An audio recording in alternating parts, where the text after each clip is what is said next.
Hello students, आज के इस वीडियो में हम बात करेंगे बैलेंस बॉन्ड थ्योरी के ऊपर बेस्ड न्यूमेरिकल की।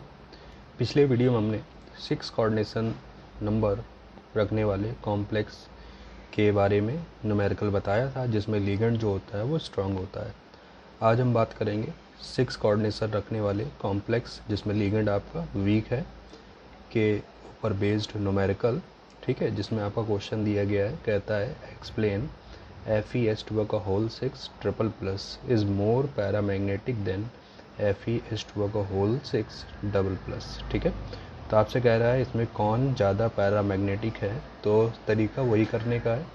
तो हमने सबसे पहले क्या करा, जो एग्जाम क्वेश्चन दिया है उसको नोट करा हमने, FeS2 का होल 6 ट्रिपल प्लस। ठीक है, यहाँ पर जो सेंट्रल मेटल एटम है Fe है और उसका एटॉमिक नंबर कितना होता है 26। तो इसका इलेक्ट्रॉनिक कॉन्फ़िगरेशन कर लेंगे हम, तो आर्गन। ठीक है, उसके बाद क्या करते हैं 3d6 4s2।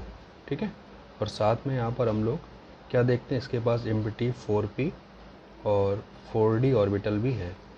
ठीक है, तो इसको भी हम लोग लिख लेंगे क्योंकि आगे इसकी रिक्वायरमेंट होगी, क्योंकि लिगेंड जो है आपका वो कैसा है, वीक फील्ड लिगेंड है, इस वजह से ऐसा हमें करना पड़ा।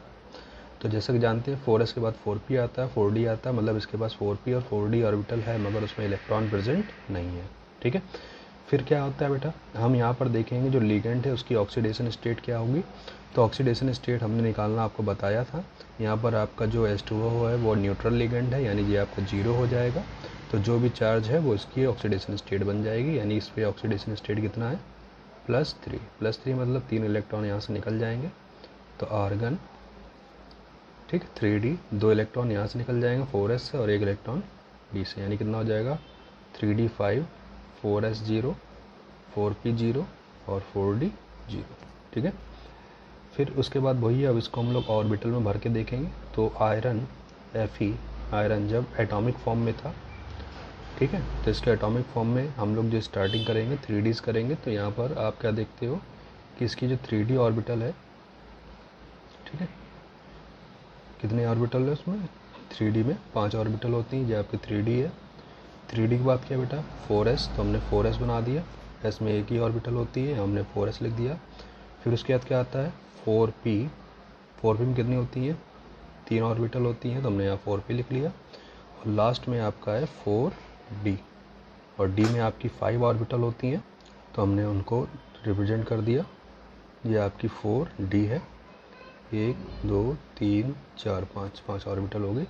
अब क्या देखते हैं, जब Fe अपने एटॉमिक फॉर्म में था तो इसके 3d में कितने इलेक्ट्रॉन थे 6 इलेक्ट्रॉन थे। तो अब लिंक कर लेंगे 1 2 3 4 5 और ये 6।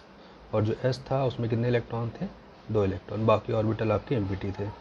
फिर हमने क्या देखा, जब Fe अपने आयनिक फॉर्म में आया, तो आयनिक फॉर्म में आने से यहाँ पर 3 इलेक्ट्रॉन निकल गए, क्योंकि उसके ऊपर 3 पॉजिटिव स्टेट आती है, यानी जिसमें से 2 इलेक्ट्रॉन आपके S से निकले और 1 इलेक्ट्रॉन कहाँ से निकला 3d से निकला। तो आप इसमें नोट करेंगे इसमें, ठीक है, तो 1 इलेक्ट्रॉन यहाँ से निकलेगा, 2 इलेक्ट्रॉन यहाँ से निकलेगा, तो 1 इलेक्ट्रॉन यहाँ से निकल के कितने बचे 1 2 3 4 5, एक यहाँ से निकल गया। ठीक है, और बाकी जो 2 हैं वो कहाँ से निकल गए S से। इस वजह से जो S है वो आपकी एम्प्टी हो गई, और जो आपकी 4p है उसमें पहले से इलेक्ट्रॉन नहीं थे तो वो तो ऑलरेडी एम्प्टी है। और जो 4d है, ठीक है, उसमें भी इलेक्ट्रॉन नहीं है, एम्प्टी ऑर्बिटल है। फिर आप क्या देखा कि जो लिगेंड है वो लिगेंड कैसा है, वीक फील्ड लिगेंड है। और जो वीक फील्ड लिगेंड होता है उसकी इतनी पावर नहीं होती कि जो इनर ऑर्बिटल के इलेक्ट्रॉन है, यानी जो 3d ऑर्बिटल के इलेक्ट्रॉन है उनको पेयर कर ले। अगर यही लिगेंड आपका स्ट्रांग होता है तो यही जो इलेक्ट्रॉन थे वो अपने आप को क्या करने लगते हैं, पेयर करने लगते हैं।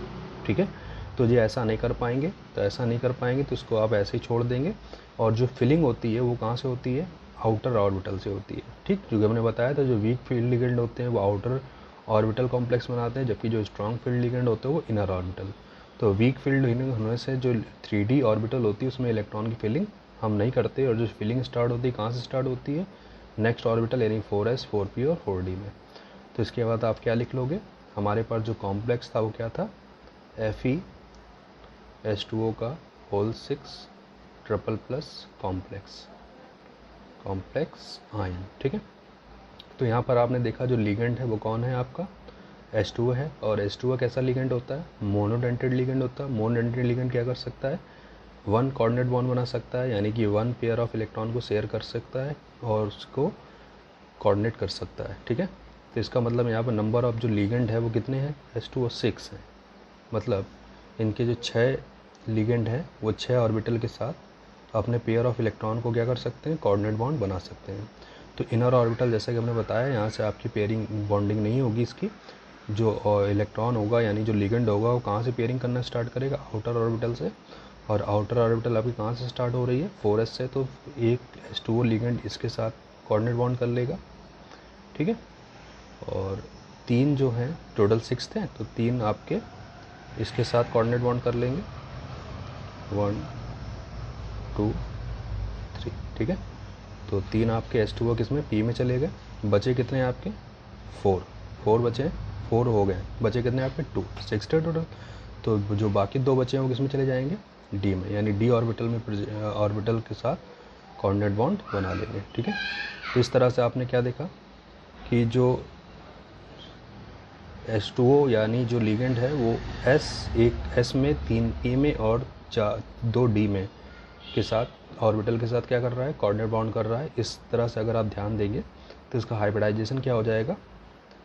एक S में गया यानी S, 3 P में गया यानी P 3 और 2 D में गया यानी D2। तो यानी इसका हाइब्रिडाइजेशन क्या हो गया? Is equal to sp3d2।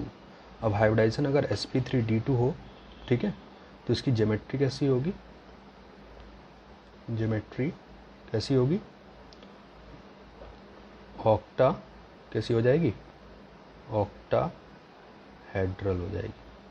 तो ज्योमेट्री होगी ऑक्टाहेड्रल। ठीक है, और साथ में आपने क्या देखा कि यहाँ पर नंबर ऑफ अनपेयर्ड इलेक्ट्रॉन कितने हैं? 1 2 3 4 5 अनपेयर्ड इलेक्ट्रॉन है, और जितने ज़्यादा अनपेयर्ड इलेक्ट्रॉन होंगे उतनी ज़्यादा पैरामैग्नेटिक प्रॉपर्टी होगी। तो इसमें आपसे पूछा ना, explain this is more paramagnetic than this. तो इसका मतलब इसमें जो नंबर ऑफ अनपेयर्ड इलेक्ट्रॉन होंगे ज़्यादा होंगे और इसमें क्या होंगे? कम होंगे। तो हमने इसका केस देखा, तो यहाँ पर अनपेयर्ड इलेक्ट्रॉन कितने हैं? 5 है। इस वजह से जो आपका मोर पैरामैग्नेटिक होगा। जब आप इसका सेम जैसे इसका करा वैसे सेम किसके साथ करेंगे? इसके साथ। और जब आप करोगे तो आप क्या देखोगे कि इसमें जो अनपेयर्ड इलेक्ट्रॉन आपको मिलेंगे इस वाले में, वो इससे क्या मिलेंगे? कम मिलेंगे। ठीक है, इस वजह से आपका जो लेस पैरामैग्नेटिक होगा। तो ये आपका 6 कोऑर्डिनेशन नंबर वाला न्यूमेरिकल था जो बैलेंस बॉन्ड थ्योरी के ऊपर बेस्ड था। यहाँ से आपका हाइब्रिडाइजेशन, ज्योमेट्री और मैग्नेटिक प्रॉपर्टी पूछता है। ठीक है, तो क्वेश्चन भी किस तरह से बनता है ये भी हमने आपको बता दिया। ठीक, साथ ही किस तरह से करना है इसको वो भी आपको बता दिया। ठीक है, तो इसका जो सेकंड पार्ट है उसे आपको खुद करना होगा। ठीक है, समझ के। और नेक्स्ट वीडियो में हम 4 कोऑर्डिनेशन नंबर वाले के बारे में बात करेंगे। ठीक है, हमने आज 6 कोऑर्डिनेशन नंबर के बारे में जिससे बता दिया आपको। पिछली वीडियो में स्ट्रॉन्ग फील्ड लिगेंड से था, आज के वीडियो में वीक फील्ड लिगेंड से था। ऐसे ही 4 कोऑर्डिनेशन नंबर वाले में एक वीक का और एक स्ट्रॉन्ग का एग्जाम्पल आपको हम एक्सप्लेन करेंगे। तो आज की वीडियो में इतना ही, बाकी हम देखेंगे नेक्स्ट वीडियो में।